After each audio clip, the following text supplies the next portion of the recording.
एक पिता ने अपने बेटे की बहुत अच्छी तरह से परवरिश की। उसे अच्छी तरह से पढ़ाया, लिखाया और एक सफल इंसान बनाया। इसी के बल पर बेटा एक कंपनी में बड़ा अधिकारी बन गया। हजारों लोग उसके अधीन काम करने लगे। एक दिन पिता ने सोचा, क्यों न बेटे के ऑफिस में जाकर उससे मिला जाए। जब पिता उसके ऑफिस पहुंचे तो उन्होंने देखा कि बेटा एक शानदार ऑफिस में बैठा है और बहुत से लोग उसके अधीन काम कर रहे हैं। ये देखकर पिता को बहुत गर्व हुआ। पिता अपने बेटे के चैम्बर में गए और पीछे जाकर उसके कंधे पर हाथ रखकर खड़े हो गए। इसके बाद पिता ने अपने बेटे से पूछा, इस दुनिया का सबसे शक्तिशाली इंसान कौन है? बेटे ने पिता को बड़े प्यार से हंसते हुए कहा, मेरे अलावा कौन हो सकता है पिताजी। पिता को इस जवाब की आशा नहीं थी। उसे विश्वास था कि उसका बेटा गर्व से कहेगा, पिताजी, इस दुनिया के सबसे शक्तिशाली इंसान आप हैं, जिन्होंने मुझे इतना योग्य बनाया। बेटे का जवाब सुनकर पिता की आंखें भर आईं। वो चैम्बर के गेट को खोलकर बाहर निकलने लगे।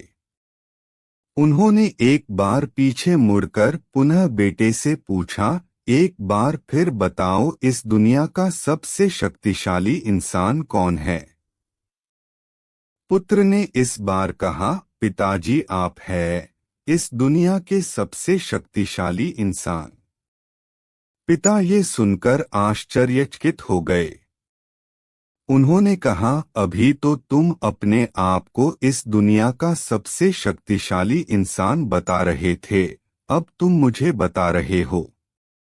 बेटे ने हंसते हुए उन्हें अपने सामने बिठाते हुए कहा, पिताजी, उस समय आपका हाथ मेरे कंधे पर था। जिस पुत्र के कंधे पर पिता का हाथ हो वो तो दुनिया का सबसे शक्तिशाली इंसान ही होगा ना। पुत्र की बात सुनकर पिता की आंखें भर आई। उन्होंने अपने पुत्र को कस करके अपने गले लग लिया। सच है, जिसके कंधे पर या सिर पर पिता का हाथ होता है वो इस दुनिया का सबसे शक्तिशाली इंसान होता है। Life management.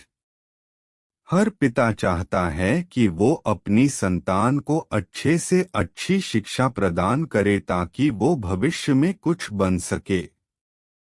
बदलते समय में देखने में आता है कि काबिल होने पर संतान ही अपने पेरेंट्स के साथ ठीक से व्यवहार नहीं करती बल्कि अपमानित भी करती है।